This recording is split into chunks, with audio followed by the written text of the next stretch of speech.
Friends, इस video के लिए हमने 20 सिलेक्टेड हिंदी के वाक्य लिए हैं जिनके कि हमने इंग्लिश में 2 ऑप्शंस लिए हैं। उसमें से एक सही है और दूसरा गलत है। हमें बताना है कि सही ऑप्शन कौन सा है। ये सेंटेंसेस किसी भी कॉम्पिटिटिव एग्ज़ाम के लिए बहुत इम्पॉर्टेंट हैं। तो आइए वीडियो स्टार्ट करते हैं। पहला वाक्य, मुझे अपने दोस्त को लेने एयरपोर्ट जाना है। Options are A, I am to go to the airport to receive my friend, या B, I am going to the airport to receive my friend. Right is option A, I am to go to the airport to receive my friend. I am to go का मतलब होता है कि मुझे जाना है, और आई एम गोइंग का मतलब होता है मैं जा रहा हूँ। तो I am to go to आना चाहिए, आई एम गोइंग नहीं आना चाहिए। So option A is right. अगला वाक्य, मुझे अपने बूढ़े माता पिता की देखभाल करनी है। Options are A, I have to look for my old parents, या B, I have to look after my old parents. Right is option B, I have to look after my old parents. Look after का मतलब होता है देखभाल करना। सो यहाँ पे look after आना चाहिए, लुक फॉर नहीं आना चाहिए। अगला वाक्य, हम ट्रेन के साथ साथ बस से भी यात्रा करेंगे। Options are A, we will travel by train as well as by bus, या B, we will travel by train and both by bus. Right is option A, we will travel by train as well as by bus. As well as आना चाहिए यहाँ पर, and both नहीं आना चाहिए। अगला वाक्य, जहां तक मैं सोचता हूँ सोहन ईमानदार है। Options are A, as far as I think Sohan is honest, या B, as long as I think Sohan is honest. Right is option A, as far as I think Sohan is honest. As far as का मतलब होता है जहां तक, as long as नहीं होता, as far as. अगला वाक्य, जितना हो सके अपने माता पिता की मदद करनी चाहिए। Options are A, you must help your parents as many as you can, या B, you must help your parents as much as you can. Right is option B, you must help your parents as much as you can. As much as आना चाहिए, as many as नहीं आना चाहिए। क्यों? क्योंकि help जो है वो अनकाउंटेबल है। अनकाउंटेबल नाउन के साथ हम मैनी नहीं लगा सकते, मच लगाएंगे। अगला वाक्य, वे कर्ज चुकाने के लिए मेरे पास आया था। Options are A, he came to me in order to repay the loan, या B, he came to me so that to repay the loan. Right is option A, he came to me in order to repay the loan. In order to आना चाहिए, सो that to यहाँ पर नहीं आना चाहिए। अगला वाक्य, वह ऐसा व्यवहार करता है जैसे वह कोई राजा हो। Options are A, he behaves as if he were a king, या B, he behaves as if he is a king. Right is option A, he behaves as if he were a king. As if के बाद हमेशा past form आती है और plural verb आती है, singular भी नहीं आती। ही वॉज नहीं आएगा, ही वर ही आएगा। तो ऑप्शन ए इज राइट। अगला वाक्य, सच बोलना तो दूर, उसने मुझ पर चोरी का आरोप लगाया। Options are A, far from speaking the truth, he accused me of theft, या B, apart from speaking the truth, he accused me of theft. Right is option A, far from speaking the truth, he accused me of theft. Far from speaking the truth means सच बोलना तो दूर रहा। Apart from speaking the truth नहीं आएगा, far from speaking the truth. अगला वाक्य, अच्छा यही होगा कि अब मैं चला जाऊं। Options are A, I had better taken to go now, या B, I had better take to go now.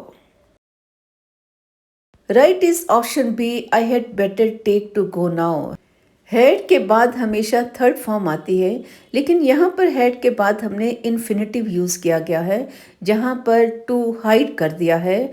तो यहाँ पे टेक आएगा, टेकन नहीं आएगा। I had better take to go now. अगला वाक्य, चाय की तो बात ही क्या, उसने मुझसे पानी नहीं पूछा। Options are A, not only to speak of tree, he did not ask me water, या B, not to speak of tea, he did not ask me water. Right is option B, not to speak of tea, he did not ask me water. Not to speak of का मतलब होता है ये इसकी तो बात ही क्या करनी, इसको तो छोड़ ही दो। Not to speak of tea means चाय की बात तो छोड़ ही दो।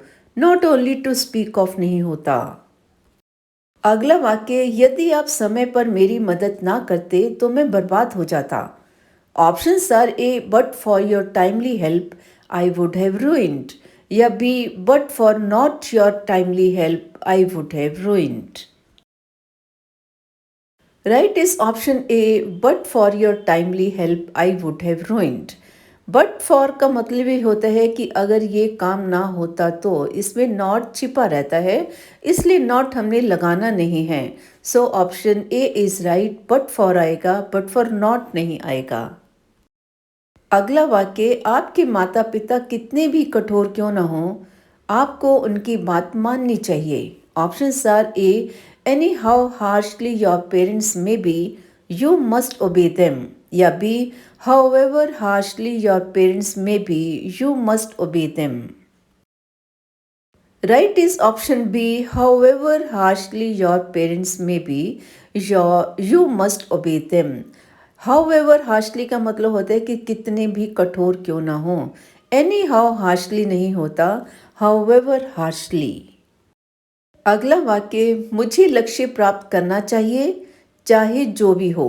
Options are A, I must achieve the goal come what may, या B, I must achieve the goal do what may.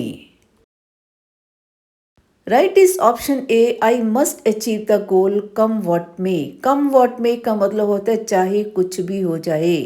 Do what may नहीं होता, कम वॉट मे। अगला वाक्य, आप जितनी तेजी से जाएंगे उतनी ही तेजी से वापस आएंगे। Options are A, the faster you go the earlier you will come back, या B, the fastest you go the earliest you will come back. Right is option A, the faster you go the earlier you will come back. ऐसे वाक्यों में हम comparative degree लगाते हैं, superlative degree नहीं लगाते। जब द दो बार आ जाए तो हम कंपैरेटिव डिग्री लगाएंगे, द फास्टर द अर्लियर, ना कि द फास्टेस्ट द अर्लीस्ट। अगला वाक्य, हालांकि वह बीमार था फिर भी वह कार्यालय आया। Options are A, although he was ill, still he came to office, या B, although he was ill, yet he came to office. Right is option B, although he was ill, yet he came to office. Although के बाद yet ही आएगा, still या but नहीं आ सकते, yet ही आएगा, so option B is right. अगला वाक्य, जल्दी करो कहीं ऐसा ना हो कि तुम्हारी ट्रेन छूट जाए। Options are A, hurry up lest you should not miss the train, या B, hurry up lest you should miss the train. Right is option B, hurry up lest you should miss the train. Lest और should वाले sentence में not हम नहीं लगाते, not छिपा रहता है, इसलिए हमने you should not नहीं बोलना, you should ही बोलना है, so option B is right.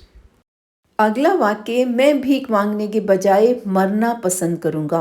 Options are A, I would rather die than beg, या B, I would rather die but beg. Right is option A, I would rather die than beg. Rather के बाद then आता है, rather के बाद but नहीं आता, so option A is right, I would rather die than beg. अगला वाक्य, यह वही व्यक्ति है जो कल मुझसे मिलने आया था। Options are A, this is the same person that came to see me yesterday, या B, this is the same person which came to see me yesterday. Right is option A, this is the same person that came to see me yesterday. Same के बाद that आएगा, same के बाद विच नहीं आएगा, सो option A is right. अगला वाक्य, वह इतना कमज़ोर है कि वह चल नहीं सकता। Options are A he is too weak so that he can not walk, या B he is too weak to walk. Right is option B he is too weak to walk. अगर पहले टू आता है तो उसके बाद हम so that नहीं लगाते, उसके बाद इन्फिनिटिव लगाते हैं, टू वॉक लगाते हैं। इसमें नॉट छिपा रहता है, नॉट इसमें हम एक्स्ट्रा नहीं लगाएंगे। अगला वाक्य, वह इतना बुद्धिमान नहीं है जितना कि उसका भाई है।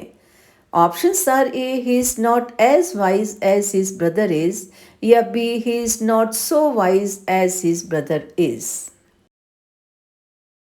Right is option B he is not so wise as his brother is.